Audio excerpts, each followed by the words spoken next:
And welcome to another episode of the Throne of Angels video blog. As always, I am your host, Derek Osborne. Joining me today, my buddy, partner in crime, cohort, and general all-around stand next to me kind of guy. Exactly. That's what I'm best at. Tim Korkleski. say that 10 times. Yeah. Crash a jet ski. I can't crash a jet. Nice. That's what we're going with. I dig it. Tim Crash a jet ski. Okay. Today we're going to talk about Project Modular Terrain, which some of it is kind of right here. As you can see, I have a big table full of stuff. This is not all of it. This is not all of it. Like all good plans, this one has gotten wickedly out of control. Project Modular Terrain, what is it? Well, to start out with, it is notebook based. We got a project log, a bunch of written stuff. There's multiple pages that are blank in here.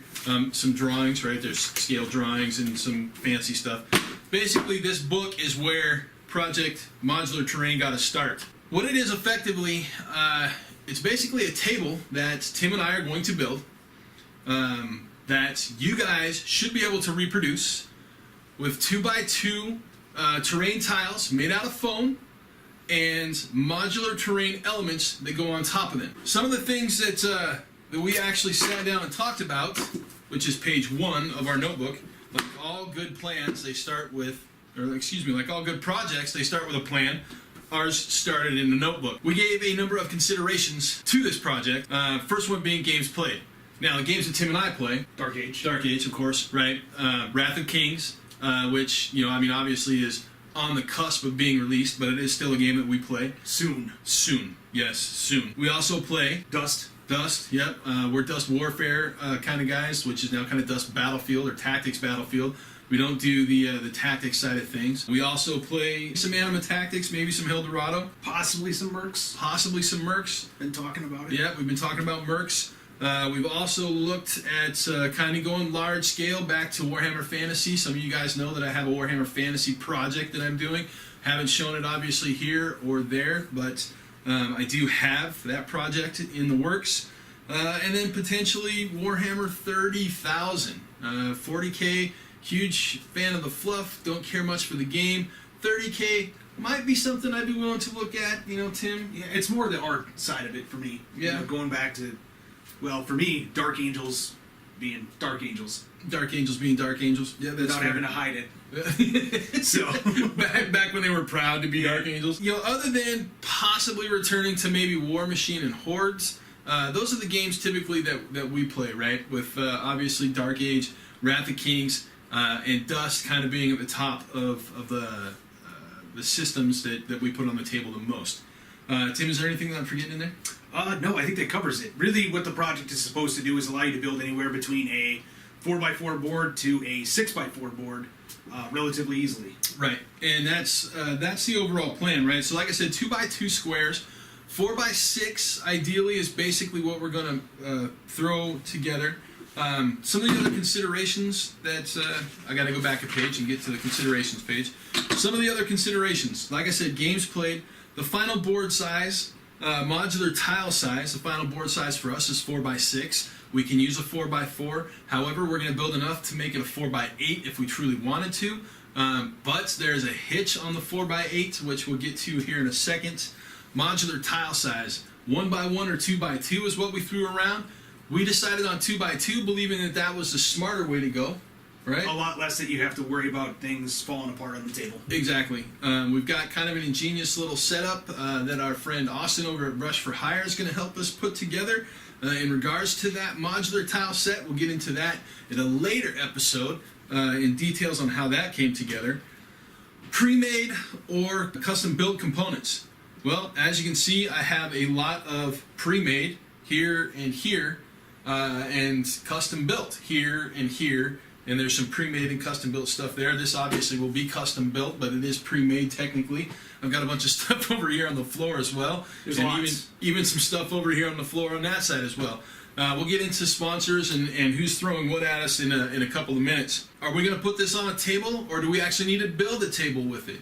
Well, I think we're going with the on the table because neither Tim nor I want to build a table. No, not entirely. No, it'll go on a pre-made table. We're not building the big, solid garage fitting table. Yeah, because we don't play in the garage here. We play either right here where we're standing, or in a couple of months when my game room in the basement is finished, we'll be playing there. Storage. Where and how does it keep? That's kind of a big deal, right? Yes. Especially for some of you guys who have small spaces, right? This effectively, if you do it correctly, should only occupy kind of a 2x2 area, because you can stack all the tiles on top of each other, and then your buildings obviously are going to take up some space. You can put them in containers, or even shelf space, right, depending upon how much terrain that you want to build, what you want to go after, and what you want to do. Tabletop size, again, we discussed that, 4x4, 4x6, or 4x8. Does it fold down to a smaller size, right? Do I have a 4x8 that folds to a 4x4? Again, that was all part of the consideration on whether or not we were going to build a table, or whether we're just going to use one. We were talking about doing the whole zany pull it out of the wall with the legs that fold down. Yeah, we had these crazy conversations, and we talked about a lot of really kind of cool stuff, but effectively we decided that we would make this as entry level as possible, so as many people who wanted to reproduce it could reproduce it. Flocking and the table finish, we actually did some test pieces, which I'll go over in a later episode. Theme and concept, the location type, keeping the board from looking like a bunch of squares, right? How they connect, that was something that we put in regards to consideration. I've got my sponsors listed here, I'll get to that in a second. The initial decisions, theme and concept. So the theme and concept, we'll discuss this really quick. This was something that Tim and I actually spent a considerable amount of time bouncing back and forth, right? Whether it was phone calls or emails or instant messages or whatever. I mean, there was a lot of discussion in this. And I've got literally I've got drawings and a huge list of the different themes and concepts that we want to encompass with this table. And I'm talking about encompassing a number of themes and concepts with a single table. So how are we going to do that? Well, as we get into the build and kind of, really envelop the process, you'll see. Basing the table will obviously accommodate multiple environment types, right? We wanted to basically stretch this into being able to represent things like badlands, or grassy terrain, or a graveyard, or a cityscape, or urban sprawl. It needed to be generic enough to where we could use it for whatever we wanted to play without making it feel like it was out of place. Right, and then one of the things that I actually wanted subterranean caverns, right? Being an old confrontation player, I really kind of wanted that Dur's laboratory to get into, and either have some scenario games, or kind of expand some of this stuff into a more role-playing environment where we could actually do a dungeon dive effectively. And so we're going to incorporate that into two of the boards. We're going to do a subterranean dungeon style set. Yes. Actually using some stuff from our buddies over at Secret Weapon Miniatures.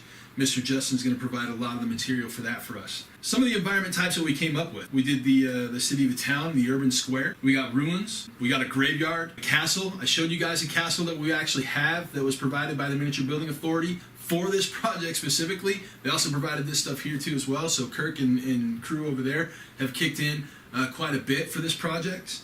And me being a resin terrain guy, I'm a big fan of this stuff. It looks fantastic, even unpainted. Yeah, we'll actually do a full review on that here in probably the next episode.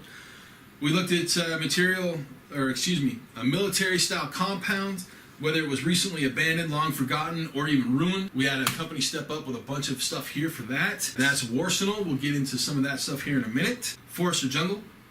Yeah, we talked about that quite a bit, and how we could use that to do a couple different boards with forest and jungle pieces. Yep, and then we also looked at ideas for a swamp, right? Because some of the terrain that I have currently is river and swamp based. Yes. So incorporating some of the older stuff that I have into this project. Mountains.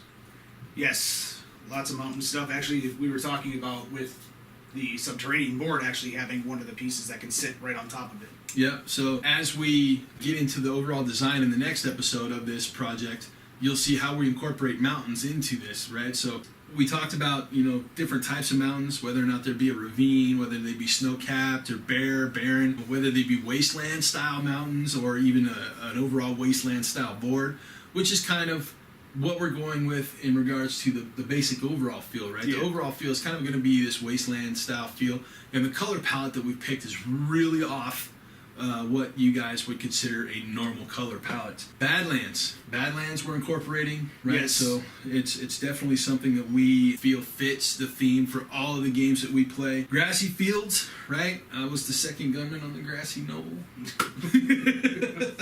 We talked about that and how it may or may not fit, and what we actually will use to incorporate kind of a grassy fields style into one of the board sections. An industrial complex, right? I mean, I've got the Mantic BattleZones here. I have a great set to make an industrial complex with. Mining facility. We've got something coming up kind of that incorporates a mining facility / chemical factory, right? Right. A temple, religious monuments, maybe an elephant graveyard with giant skeletons, right?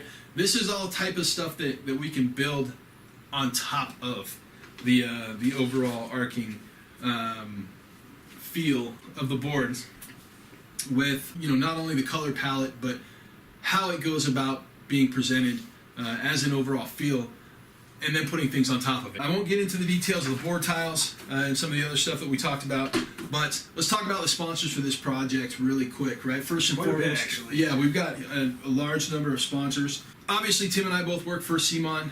Our director stepped up kind of in a big way and threw a decent amount of product at us.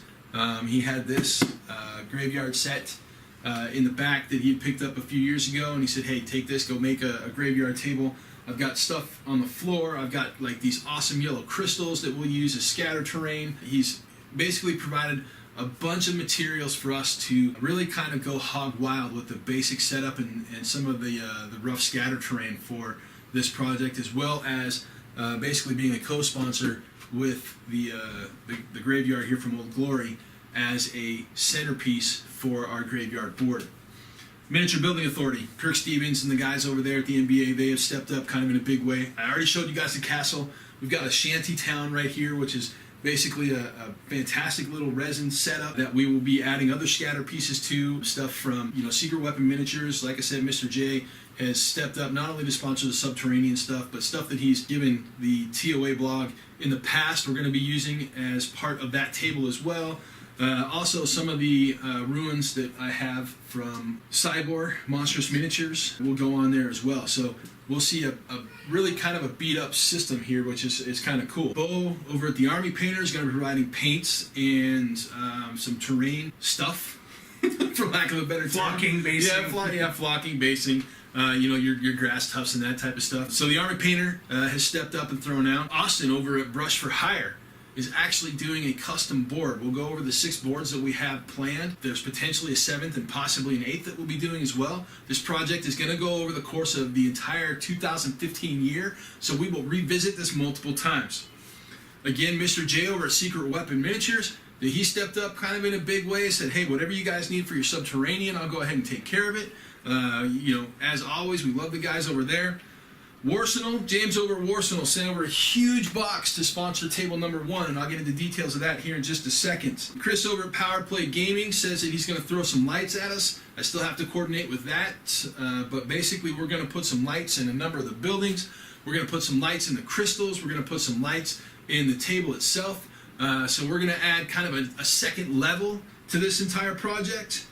Frontier Wargaming stepped up with a number of buildings right here in the front. Those are some of the first ones that I put together. Mantic obviously stepped up and threw a bunch of product at us as well. Lots of stuff. Lots of stuff. And then I've got this fantastic little piece up here in the front from Ratgard.com. There's 2 pieces here actually. One that I've got put together, the Rat tractor, the Rat Shilovitz tractor, and then there is a giant transport right here. I was looking online for some old World War II transport type stuff, and I stumbled upon these, and I was like, I fell in love. These things are amazing. We'll do a good review on both of those products here in the next couple of weeks. But as you can see, that little tractor up front is fantastic, has great personality, and it'll fit in really well with a number of these boards that we're doing. So the 6 boards that we are doing, we'll go over these. I'll go over the first one. Tim can go over the. Basically, I'll do odd. Tim will do even. Sure. So the first one that we're doing an abandoned weapon factory or an abandoned military base. Basically, we are using nothing but products from Warsenal for this table. This is a lot of the Comanche products that were built for Infinity. However, I feel there's a lot of crossover for other game systems. I don't play Infinity, The N3 system may or may not drag me back in. I know Tim's played in the past. He may still play at the moment. You play Infinity at the moment? I've been reading the N3 book. I have not had a chance to play any N3 games yet. I'm a old school Metro Ariadne player. Yeah, we don't care. So, like I said, the Comanche set from Warsenal is basically table number 1. Table number 2, that is the graveyard set. It's pretty much going to be the Goritzi themed board that we're going to be doing for Wrath of Kings. Exactly. So I know we've got the terrain that was donated by our boss man over at CMON. Not exactly sure what else we have for that at the moment. Well, so for table 2, we've got the stuff from Frontier Wargaming. We've got the product from David over at CMON, and then we've got, like I said, a number of other pieces. Scatter terrain mostly that we're going to add to that table set as well. Potentially some stuff that I might pick up from another company until I actually have it in my hands. We're not going to talk about it, but that's potentially what might come up after that. Our third table is sponsored by Austin over at Brush for Hire. This is actually the chemical factory that I was just referring to.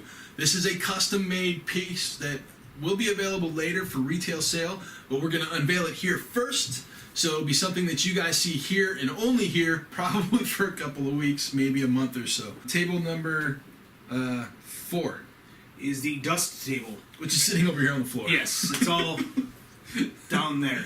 That is something that multiple people pitched in on that one. My good friend Sean Dooley sent a bunch of stuff down that was left over from his FFG days when he was running dust events for FFG. I got a bunch of stuff over here that Paolo Parente sent over to us. So we're throwing that all together into a very dust-oriented table. The 5th table is going to be our dungeon table, specifically sponsored by Mr. J over at Secret Weapon Miniatures. You're going to see a lot of the Malice RPG stuff in there. You're going to see a few of the other kind of cool things that he has for scatter terrain and whatnot in there. But ultimately, that'll be a 4x2 space devoted entirely to Secret Weapon Miniature. The next table is the Ruined City. Yep, that's the Mantic set. Yes. So that's really going to be used for a lot of our futuristic rundown games. Dark Age, if we get back into 30K. Basically an area that's just, at one point was high-tech and is no longer high-tech. It's no longer high-tech, that's right. It got wrecked. Run down and wrecked, exactly. And so our 6th table, another board sponsored by Austin over at Brush for Hire. Basically, this is going to be a temple-style table for another Wrath of King's Force, my second choice, or tied for top choice. Shale Han-style temple area. So it'll be nice and pretty. It'll be all zen and like feng shui style. Again, another table that will debut here that will be available for you guys shortly after we get that all squared away and taken care of. But those are the 6 tables that we have confirmed right now. Working on a couple more, 7 and 8. Yeah. But again, 2015 is going to be definitely the year of Project Modular Table. This is, for anybody that's going to follow along with us and try to jump in on this, realize this is not a just simple weekend project by any stretch. And it can be, right? We'll talk about how it can be a weekend project, and we'll show you the things that, obviously you guys can do in a couple of days. This is something that after we started talking to people who wanted to sponsor the project and who wanted to get involved, this is something that we really feel we want to invest a lot of time into to show you guys literally what these companies are producing, right? What we can put together with things like the BattleZones, what we can get on the table with stuff from Warsenal, how we can take different companies' products like Frontier and the stuff from Old Glory, put them on a table and give a really cohesive and coherent style to. Yes. Right? So this is definitely a project that we've discussed at length about spending a lot of time with. And so I know we're over time, so we're going to cut this video right now. But we're going to go over each table in depth. We're going to go over the process in depth. And we're going to cut these videos hopefully down to 12 to 15 minutes. And that way we'll get more of them up over the course of the next year as we put Project Modular Table into place. So, thank you all for joining us. Again, I'm Derek Osborne. I'm Tim Krashajetski. Tim Krashajetski signing out. We'll talk to you guys soon.